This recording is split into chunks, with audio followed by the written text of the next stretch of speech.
Hey everyone, welcome to Inside the Leaderboard, presented by Bear Complex. Tommy Marquez here with a segment that started as a result of a question that I kept seeing pop up during our regionals coverage, and it involves two very fit families. Now, the Panchiks and the Smiths both had three brothers compete at regionals this year, and two each from both families qualified for the CrossFit Games. And I saw a couple people ask in the comments section which one of these two families had the upper hand as far as regional programming goes. So we're going to take a look now. Now, if you combine the scores from Scott, Spencer, and Saxon Panchik and stack them up next to the Smiths, Ben, Alec, and Dane, well, here's how it shakes out. Event 1 was the biggest gap between the two, as the Smiths showcased their running ability and beat the Panchiks by nearly 6 minutes. In Event 2, the Smiths win again by 43 seconds and end up sweeping day number 1. The Panchiks get on the board with a win in Event 3 by the narrowest margin of just 10 seconds.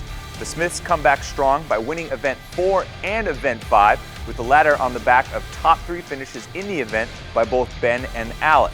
The Panchiks would finish with a bang and take the finale, with Scott and Saxon notching the 2nd and 4th fastest times in the world in Event 6. All things considered, the Smiths got the upper hand, winning 4 of the 6 events, the Panchiks only taking 2, but this is just a fun comparison to kind of highlight two very fit families, and in particular with the Panchiks sending a second sibling for the first time to the CrossFit Games alongside Scott. It adds them into some very elite company, along with the Smiths, of families that have sent multiple siblings to the CrossFit Games in the same year. In the Open era, it first happened in 2016 when brother-sister combo Garrett and Lauren Fisher qualified together out of the California Regional. Then, 2 of the Anderson brothers, Alex and Jacob, qualified out of the Central and Atlantic Regionals respectively that very same year. The Fishers got some fitness in them, going back-to-back and qualifying together again last year, and that's when the Smiths joined the party, with Alec and Ben taking 2 of the 5 qualifying spots at the Atlantic in 2017. And now, the Panchiks are the latest pair to make the cut, alongside the Smiths, who matched the Fishers' feat of repeating in back-to-back years. But as far as games qualifications go, one family still holds the top spot in my opinion, having sent 4 different family members to the CrossFit Games during the Open era. It all started with the father of the family, Steve Anderson, who in 2011 became the CrossFit Games champion in the 55 to 59 division.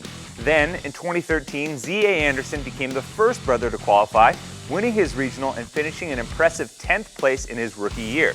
Younger brother Alex Anderson was next. He's now qualified for 4 consecutive CrossFit Games, with his career best finish of 8th coming last year.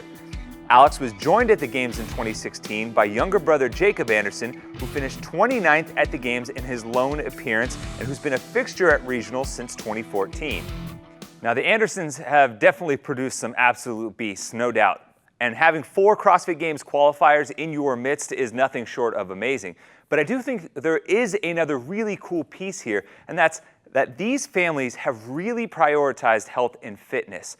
And the CrossFit Games isn't just a snapshot of what peak fitness can look like in any given moment. It's also a beacon to the rest of the world that we don't have to play victim to all the ailments of chronic disease, and that through CrossFit, we can improve our lives in so many different ways. And at the very least, for these very fit families, it's also provided them some really cool opportunities at the top of our sport. That does it for this edition of Inside the Leaderboard, presented by Bear Complex. Be sure to tune in July 5th. That's the premiere of our new series, Road to the Fittest. After July 5th, it'll be airing every Thursday after that as well. You can catch all of it at CBS Sports Network. We'll see you then.